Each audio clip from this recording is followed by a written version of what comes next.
Bien-aimés dans le Seigneur, nous voulons parler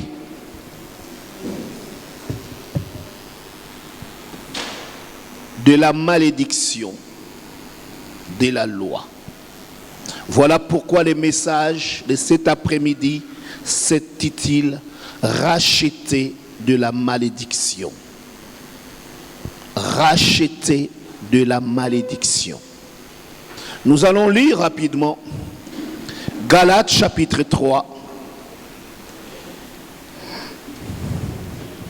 Galates chapitre 3,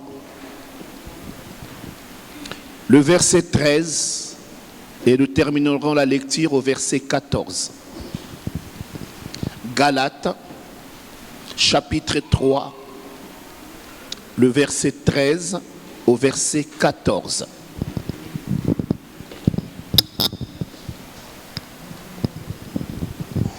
Nous pouvons lire ensemble.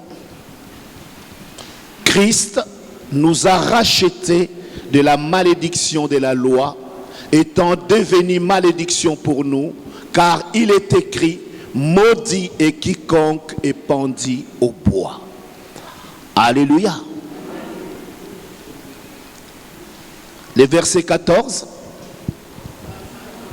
Afin que la bénédiction d'Abraham ait pour le païen son accomplissement en Jésus-Christ, et que nous ressuscitions par la foi l'Esprit qui avait été promis.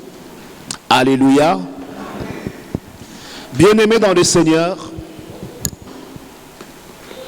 le monde où nous vivons aujourd'hui, c'est un monde gouverné par les ténèbres. Alléluia. Je ne sais pas si vous me suivez. Nous disons, bien-aimés dans le Seigneur, que nous vivons dans un monde dont les ténèbres couvrent. Mais il y a une solution. Il y a une chose qui peut faire que nous sortions du chêne des ténèbres pour entrer dans la lumière. Alléluia. Mon bien-aimé, nous avons commencé ce message il y a de cela à peu près un mois, si j'ai bonne mémoire. Nous avons parlé de la puissance de la parole. Vous savez, nous avons été créés à l'image et à la ressemblance de Dieu. L'homme créé par notre Seigneur, notre Dieu, est un homme à qui Dieu avait doté toute capacité. C'est pourquoi le plan de Dieu, je dis bien le plan de Dieu, était que l'homme créé à son image puisse régner sur la terre comme Dieu règne dans les cieux. Alléluia. Mais si nous sommes aujourd'hui arrivés à lire ce qui est écrit, que Christ est venu pour nous racheter, c'est-à-dire qu'il y a un problème qui s'est créé. Alléluia. Bien-aimés dans le Seigneur, vous savez, il est triste de voir les enfants de Dieu que nous sommes vivre la vie que nous sommes en train de mener. Je me révolte, je me dis sincèrement, bien-aimés dans le Seigneur, nous ne bénéficions pas, ne fût-ce que du 10e que Dieu a prévu de te donner. Alléluia. Bien-aimés dans le Seigneur, comprenez ce que je suis en train de dire. Voilà pourquoi, avant d'arriver à ce message, nous avons prêché pour dire la puissance qu'il y a dans la parole. C'est là où nous expliquons ceci, que notre Seigneur, quand il a été sur cette terre, il a pu parler, donner de l'ordre même à la mer qui s'est soulevée. Et la mer s'est calmée. Il va parler à un figuier. Le figuier va sécher. Mais bien aimé, je ne sais pas si nous arrivons à comprendre que la parole de Dieu te dit dans Genèse que tu as été créé à son image et à sa ressemblance. Je ne sais pas si quand vous lisez ces versets, qu'est-ce que vous comprenez? Dieu n'a pas créé des petits dieux. Non. Il t'a créé à sa ressemblance, à son image. C'est-à-dire que l'homme créé par Dieu est capable de vivre dans la présence de Dieu. Alléluia. Je ne sais pas si vous comprenez. Vivre dans la présence de Dieu. Ce qui s'est passé, c'est quoi, bien-aimé dans le Seigneur? C'est qu'il y a eu un problème qui s'est infiltré entre la création et aujourd'hui. Bien-aimé, regardez bien. Dieu avait dit ceci à Adam et Ève. Je vous dis que Adam et Ève vivaient dans le jardin d'Éden. Adam et Ève ne travaillaient pas. Alléluia. Adam et Ève ne manquaient de rien. Adam et Ève n'étaient pas malades. Adam et Ève n'étaient pas pauvres. Alléluia. Ils jouissaient de tout. Mais la parole de Dieu nous dit que Dieu leur avait dit, mangez de tout ce qu'il y a, sauf de l'arbre de la connaissance du bien et du mal. Car le jour où vous en mangerez, vous mourrez. Alléluia. Il est triste de constater, malgré tous les bagages que nous avons, malgré l'intelligence que nous avons, le peuple de Dieu n'arrive pas à comprendre qu'est-ce que Dieu veut réellement dire dans sa parole. Alléluia. Adam, qu'est-ce qu'il a fait? Il a désobéi à Dieu. Il a mangé de ce qui était interdit. Et qu'est-ce qui s'est passé? La mort spirituelle l'a frappé. Alléluia. Quand nous parlons de la malédiction de la loi, c'est-à-dire que nous parlons de trois grandes choses. On peut même en rajouter plus. La première chose qui arrive, c'est la mort spirituelle. La deuxième chose qui arrive, c'est la pauvreté et la maladie. Alléluia. Mais la Bible dit que Christ Jésus est venu nous racheter. Il est venu nous sortir de là. C'est pourquoi Colossiens va utiliser en disant, il nous a transportés des ténèbres à la lumière. Alléluia. Je me pose juste cette question. Est-ce que toi, enfant de Dieu, la manière dont tu vis aujourd'hui, est-ce que tu peux dire réellement que tu es enfant de Dieu ou pas? Alléluia. Je pose encore la question. La manière dont tu vis aujourd'hui, la manière dont tu mènes ta vie, est-ce qu'elle est en règle avec la parole de Dieu? Regarde ce qui a séparé Adam de Dieu, c'est quoi? C'est la désobéissance. Il a désobéi et il est sorti du plan de Dieu.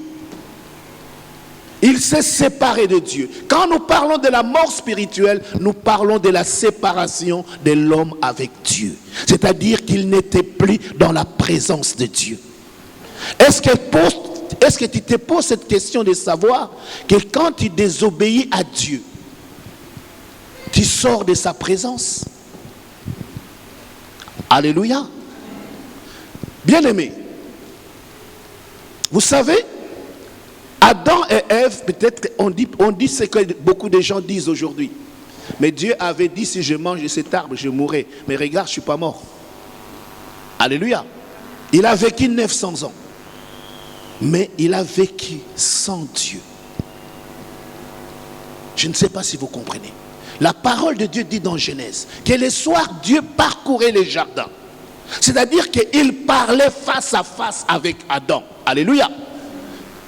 Adam vivait dans sa présence. Et quand il était dans la présence de Dieu, Adam n'avait besoin de rien. Parce que tout ce qu'il avait, tous était à la portée de ses mains. Mais le jour où il a désobéi, qu'est-ce qui s'est passé? Il va être chassé du jardin. Alléluia. Il va être chassé de la présence de Dieu. Et on va lui dire que maintenant pour vivre, tu vas cultiver les sols.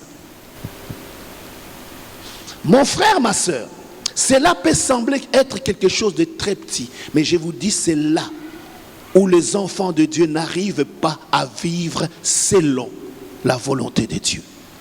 Vous savez, nombreux chrétiens que nous sommes, nous vivons dans la volonté permissive de Dieu.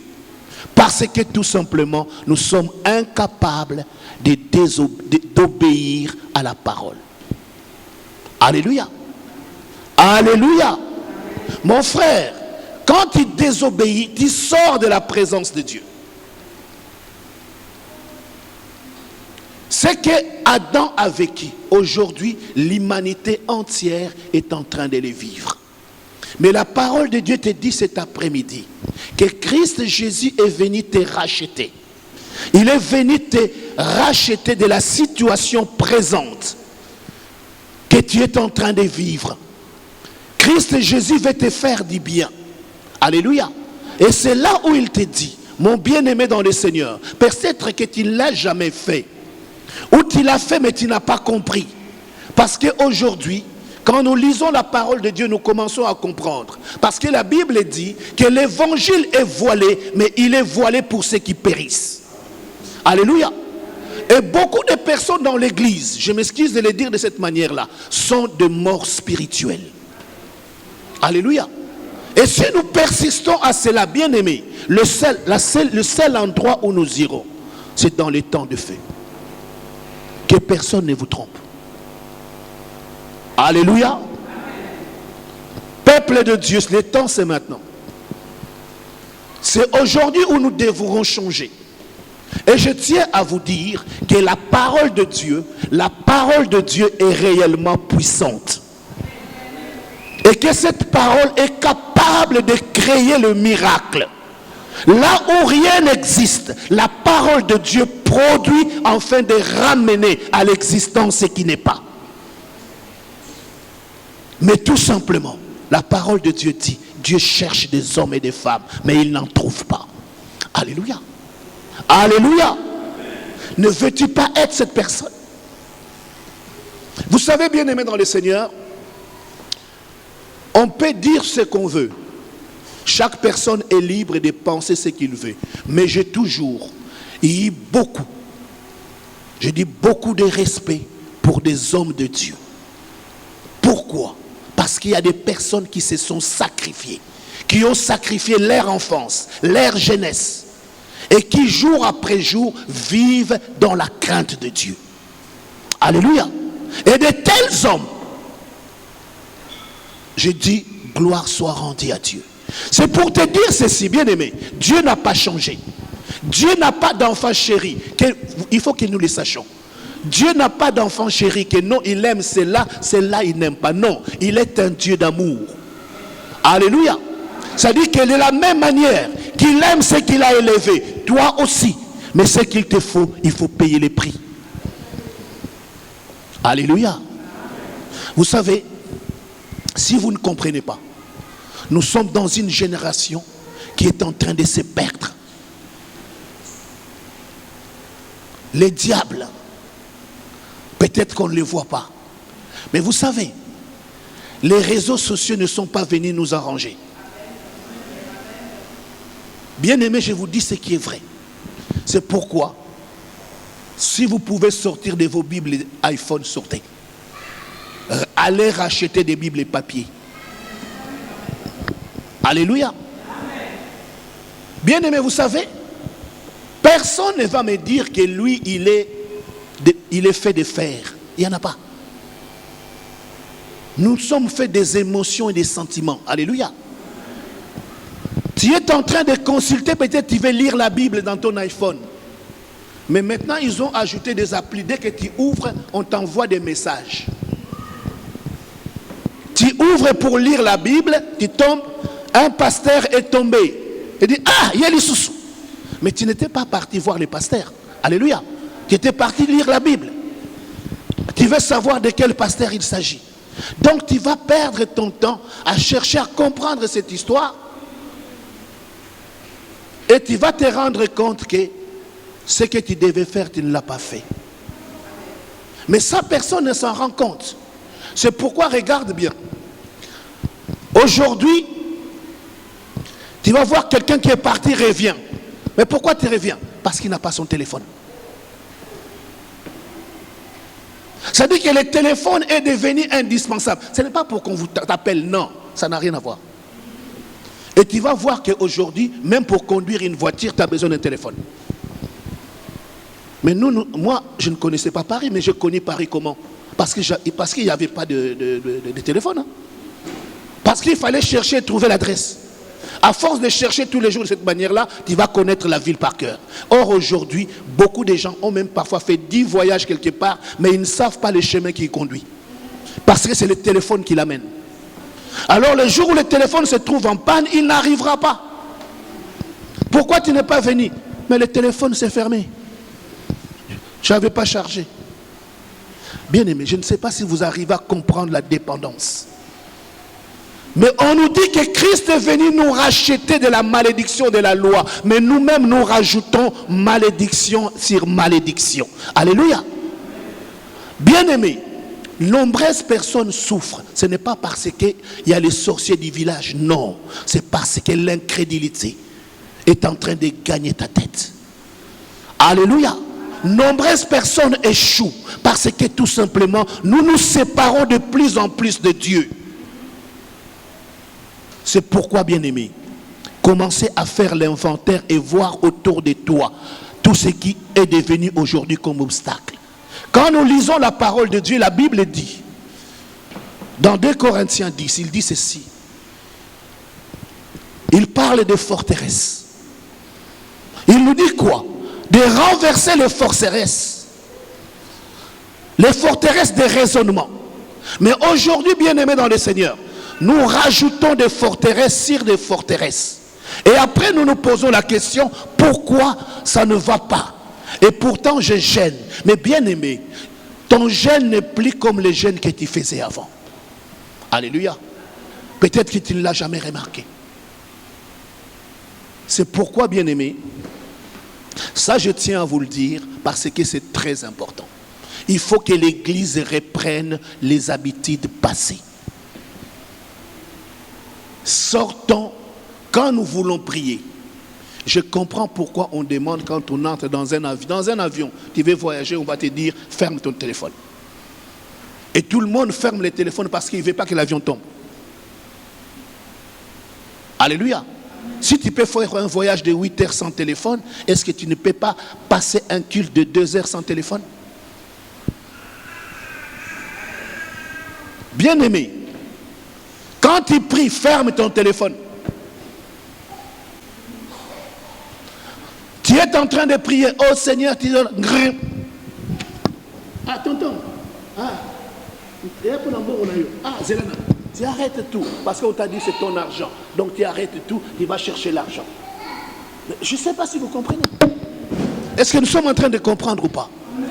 Hein? Bien aimé, c'est pour nous dire tout simplement qu'aujourd'hui, la malédiction qui est en train de nous frapper, c'est parce que tout simplement, nous nous éloignons de Dieu. À ce moment-là, Adam avait désobéi. Et qu'est-ce qui lui est arrivé? Il est sorti de la présence de Dieu. Il a commencé à vivre dans des difficultés. Et la première chose qui l'a frappé, c'est quoi? C'est la mort spirituelle. C'est-à-dire que la mort spirituelle, c'est se séparer de Dieu. Aujourd'hui, les enfants de Dieu, il vient de confesser maintenant. Dans 5 minutes après, il s'est déjà fâché avec Dieu. Je ne sais pas si vous comprenez. Parce que ce qui nous entoure, ce n'est pas des choses saintes. Alléluia. Dans notre téléphone, il y a plein de pornographie. Oui, il y a des gens qui vous disent, non, moi je ne regarde pas ça. Moi, tu sais, la pornographie, ça ne m'intéresse pas. Ça ne t'intéresse pas, d'accord, oui. Mais mon frère, ma soeur, vous savez, je crois que les téléphones, de vrais téléphones existent encore. Alléluia. C'est des téléphones qu'on vend à 2 €.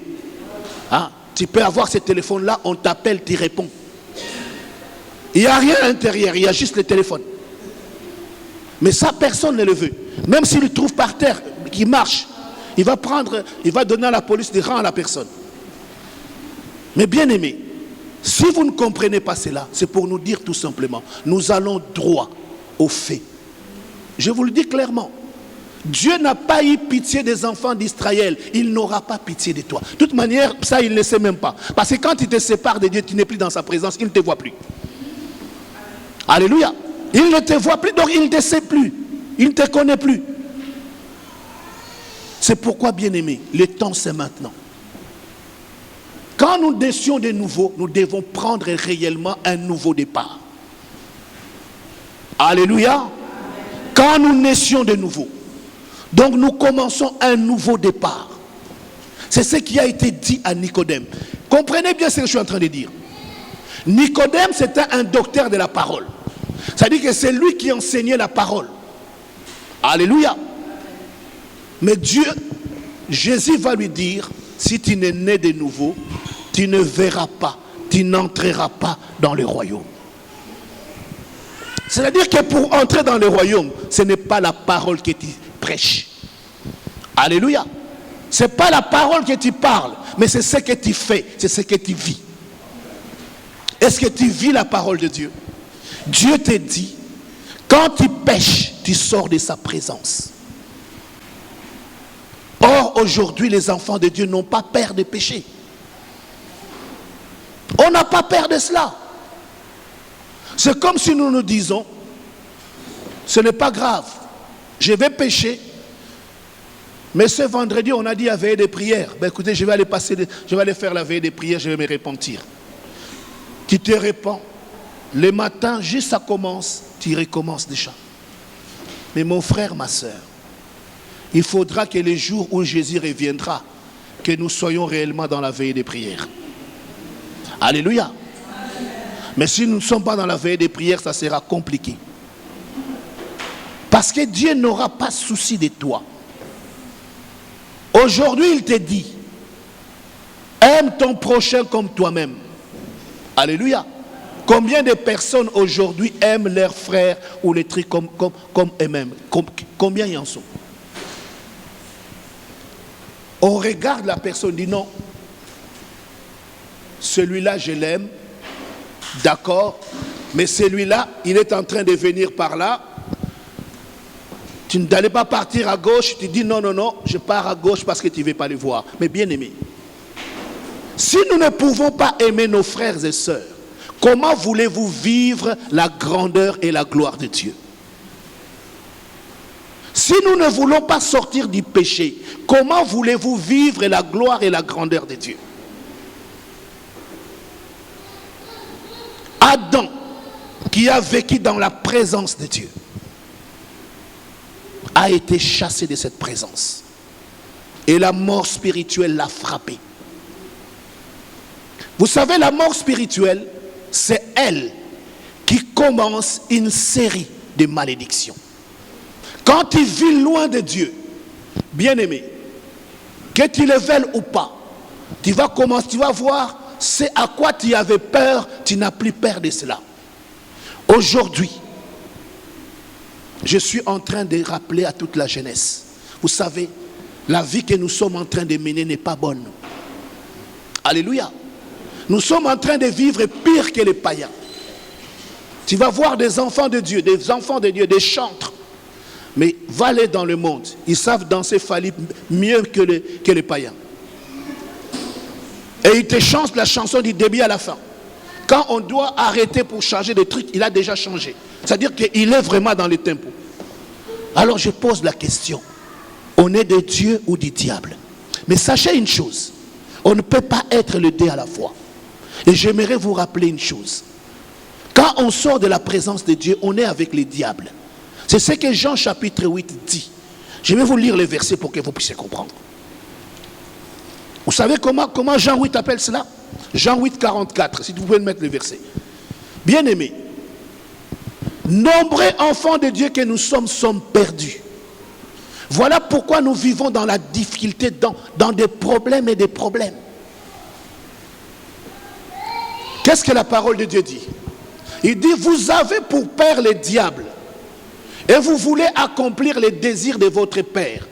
Il a été meurtrier dès le commencement et il ne se tient pas dans la vérité parce qu'il n'y a pas de vérité en lui.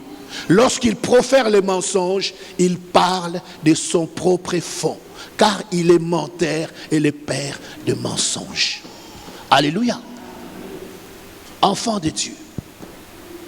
Vous savez, la mort spirituelle va amener quoi? Va amener la maladie. La mort spirituelle va entraîner la pauvreté. C'est-à-dire que si tu ne veux pas vivre ce genre de choses, tu dois revenir à Dieu. Enfant de Dieu, les temps sont mauvais. Voilà pourquoi je suis en train de dire à l'église que nous sommes bien-aimés. Revenez à votre Seigneur, votre Dieu. Bien-aimés dans le Seigneur, je suis en train de vous dire une chose certaine. Vous savez, les choses vont devenir de plus en plus compliquées. Mais ceux qui ont compris, et ceux qui veulent vivre pieusement, bien-aimés, survolent cette vie avec une aisance que tu ne peux comprendre. Dieu n'a pas arrêté de guérir. Dieu n'a pas arrêté de faire prospérer. Mais cela ne peut venir dans ta vie si tu marches et tu vis dans la désobéissance. Enfant de Dieu, pose-toi la vraie question. Vous savez, arrivé à un certain moment, nous nous mentons nous-mêmes. Et je me dis, mais ce n'est pas normal. Comment nous pouvons être assez naïfs et nous mentir à nous-mêmes? On est enfants de Dieu. Mais au lieu de faire ce que la parole de Dieu dit, nous faisons ce que notre cœur veut. Mais bien aimé, ce que ton cœur veut va t'amener en enfer. Si tu ne veux pas comprendre cela, sache-le. Je le rappelle peut-être pour beaucoup des enfants de Dieu, parce qu'ils ne veulent pas comprendre ce que la parole de Dieu déclare clairement. La parole de Dieu nous dit ceci, bien aimé. Je ne sais pas si nous voulons comprendre. La parole de Dieu dit, Dieu a sorti un peuple d'Israël. Dieu a sorti, je dis bien, Dieu a sorti un peuple d'Israël. Leur destination, ce n'était pas de les tuer dans le désert. Leur destination, c'est de les amener à Canaan. Alléluia. C'est Dieu qui a dit. Ce n'est pas un homme. Il dit, je vous sors de ce pays pour vous amener dans le pays où coule le lait et le miel. Mais vous savez, seulement 2 personnes vont arriver dans le pays où coule le lait et le miel. Vous trouvez ça normal?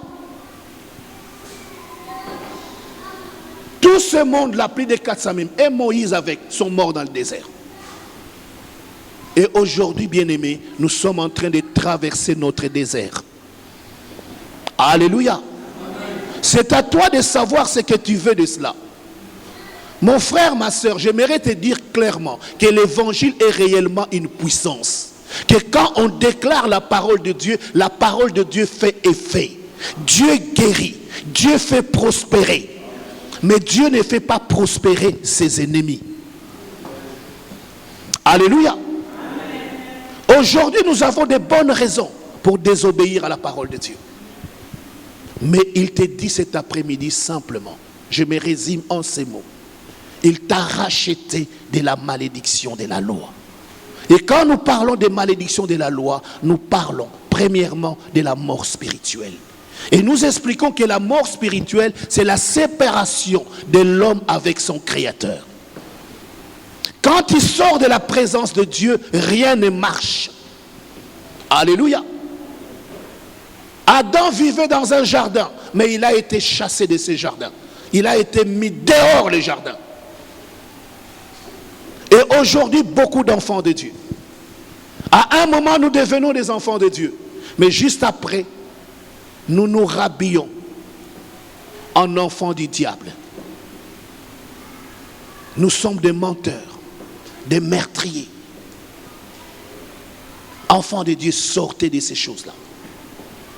Il y a encore moyen de pouvoir vivre la gloire de Dieu. Mais à condition que nous puissions comprendre que le monde où nous sommes n'est que passager. Nous sommes, bien aimés, nous ne sommes que des passages, qu'ils le veulent ou pas. C'est-à-dire que Dieu nous a mis dans ce monde pour préparer notre éternité. Mais ça, personne ne veut le comprendre. Et nous croyons que nous sommes venus dans ce monde pour rester éternellement. Non. Nous sommes venus pour passer. Alléluia. Et ton passage, c'est toi qui dois l'arranger. Or, aujourd'hui, les considérations, je dis bien, les considérations charnelles dominent sur les hommes. Si quelque chose qui est dans mon intérêt, quel que soit le prix à payer, je suis prêt à le faire. Alléluia. Même si la parole de Dieu dit non, c'est mauvais. C'est quand je dis cela, bien aimé, je nous regarde tous. Aujourd'hui, je ne sais pas si des Joseph existent encore. Alléluia. Pourquoi je prends cet exemple de Joseph? Joseph était quelqu'un qui était dans des situations compliquées, difficiles. Il a été vendu, il était esclave. Il arrive que quelqu'un qui l'achète lui donne une position privilégiée. Alléluia. Parce qu'il avait l'intelligence que Dieu lui a donnée. Il devient l'intendant de cet homme nommé Potiphar. C'est pourquoi j'ai dit, j'espère que des Joseph existent encore. Malgré sa jeunesse, la femme de son patron lui propose, il dit non, tu dois devenir mon amant. Il a dit non, jamais. Il n'a pas dit non, jamais parce qu'il savait qu'il a un Dieu. Il dit, je ne peux pas désobéir à mon Dieu. Il a été mis en prison. Donc il savait que je suis en train de courir, on va me mettre en prison. Mais il a dit, pour mon Dieu, je préfère être en prison. Or, nous, pour des petites choses, pourquoi j'ai dit cela? Parce que parfois, nous n'arrivons pas à comprendre pourquoi ça ne marche pas dans nos vies. Et pourtant, nous prions. La plupart d'entre nous sommes des voleurs. Je m'excuse du terme. Alléluia. Tu vas voir une femme qui est mariée, mais chez l'État, il est femme seule. Et c'est une chrétienne. Alléluia. Et parfois même, il est pasteur. Je ne sais pas si vous comprenez. Mais pourquoi il est en train de faire ça? Il n'a pas dit non. Et surtout, ce qui me fait mal, c'est les Congolais. Il dit non, c'est la dette coloniale. Aïe, aïe, aïe.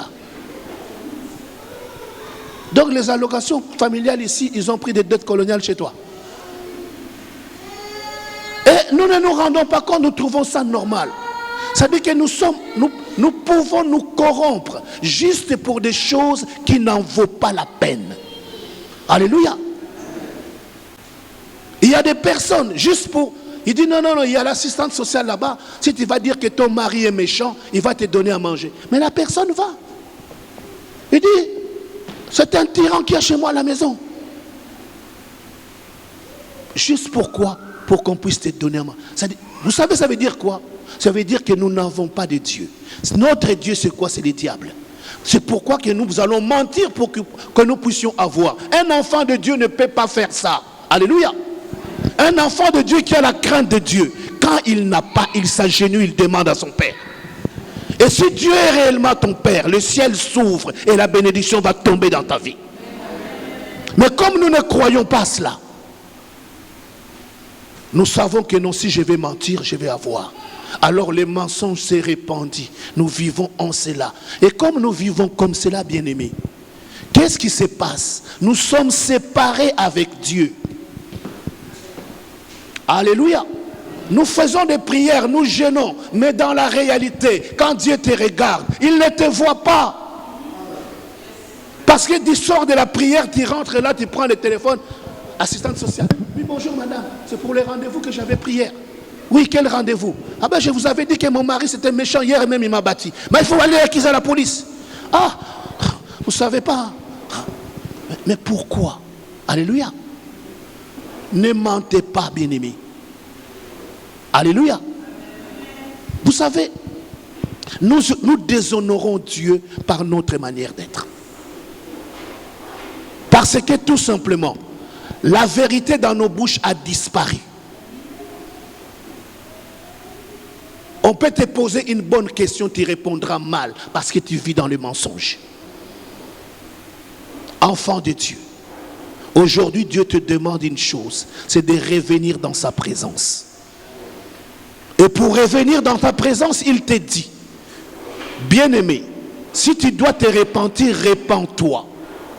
Parce que réellement, tu en as besoin. Vous savez, Jésus-Christ n'est pas mort en vain. C'est pourquoi il est dit très bien qu'il est venu nous racheter de la malédiction de la loi. Et quand nous arrivons au verset 14, la parole de Dieu dit, afin que la bénédiction d'Abraham ait son accomplissement dans ta vie. Alléluia. C'est-à-dire que, bien-aimés, nous sommes à la porte de la bénédiction. Mais ce que nous ne sommes pas en train de comprendre, nous-mêmes, nous ne voulons pas être bénis. Vous savez, l'incrédulité, c'est quoi? C'est ce qui fait que nous ne pouvons pas comprendre la parole de Dieu. Nous voulons comprendre Dieu par l'intelligence. Dieu n'est pas cela. Dieu est oui et amen. Il dit, tu écoutes et tu mets en pratique. Il va dire à quoi Josué? Josué, il va lui dire, Josué, tu veux réussir dans tes entreprises? Que cette parole ne s'éloigne pas de ta bouche. Médite-le jour et nuit. Mets-le en pratique. C'est alors que tu réussiras. C'est-à-dire que la réussite est devant nous. Nous sommes nés de nouveau, oui. Mais que posons-nous comme acte? Alléluia. Qu'est-ce que nous posons comme acte? Bien-aimés, si nous ne pouvons pas sortir de nos péchés, il nous sera difficile. Voilà pourquoi, bien-aimés dans le Seigneur, je voulais tout simplement aujourd'hui introduire un message. Un message où j'aimerais que tout un chacun de nous puisse y participer pour contribuer à l'avancement de sa vie. Alléluia. Je suis en train de te dire sincèrement, bien-aimé, ce message, si tu le comprends et tu veux le mettre en pratique, changera ta destinée. Parce que Dieu est Dieu. Mais Dieu ne trouve personne. Il y a les gens qui sont là qui disent, Seigneur, bénis-moi. Mais leur cœur est rempli de mensonges. Quand tu vis dans la désobéissance, tu es en dehors de la grâce. Tu es en dehors de la bénédiction. Mais Dieu te dit cet après-midi, il a besoin de toi. Alléluia. Dieu a besoin de toi. Bien-aimé, c'est pourquoi j'aimerais simplement te dire cet après-midi. Dieu te dit qu'il t'a racheté de la malédiction. Si tu acceptes au moins cela, alors approche-toi de ce Dieu. Je ne sais pas quelle vie tu mènes aujourd'hui. Je ne sais pas comment tu marches aujourd'hui. Mais je te dis la première chose, sors des distractions. La deuxième chose, répands-toi. Alléluia. Répands-toi. Voilà pourquoi, bien-aimé, je dis à toute l'église, à partir de ce vendredi, je dis bien vendredi, vendredi, samedi et dimanche, 3 jours, chacun sera chez lui à la maison. Mais j'aimerais que là où nous serions, nous puissions jeûner et prier. Pourquoi? Parce que dimanche, nous allons continuer la suite de ces messages. Pour dire tout simplement que Jésus-Christ qui nous a rachetés, il nous a rachetés de la mort spirituelle, il nous a rachetés de la maladie et nous a rachetés de la pauvreté. Toi qui es en train de vivre des situations compliquées dans ta santé, cela t'interpelle. Comprends que Dieu continue à bénir. Dieu n'a pas arrêté de faire des miracles. Quelle que soit la sentence que les médecins t'ont donnée, même s'ils t'ont dit que tu es condamné, que dans ta situation c'est compliqué, sache-le que ce n'est pas trop tard. Il y a un médecin, le médecin au-dessus de tous les médecins. Mais cet médecin-là te dit tout simplement, reviens dans ma présence. Et nous voulons tous ensemble. Tu peux le commencer lundi, ou même ce soir si tu le veux. Mais officiellement, je dis bien, à partir de ces vendredis, samedi et dimanche, nous allons être en jeûne et prière. Si tu n'as pas de situation, de soucis, ce n'est pas grave. Mais tu vas jeûner et prier pour ton entour, pour tes frères, pour tes sœurs. Nous avons des cas difficiles dans l'église. Nous avons des personnes qui ont besoin d'avoir des enfants.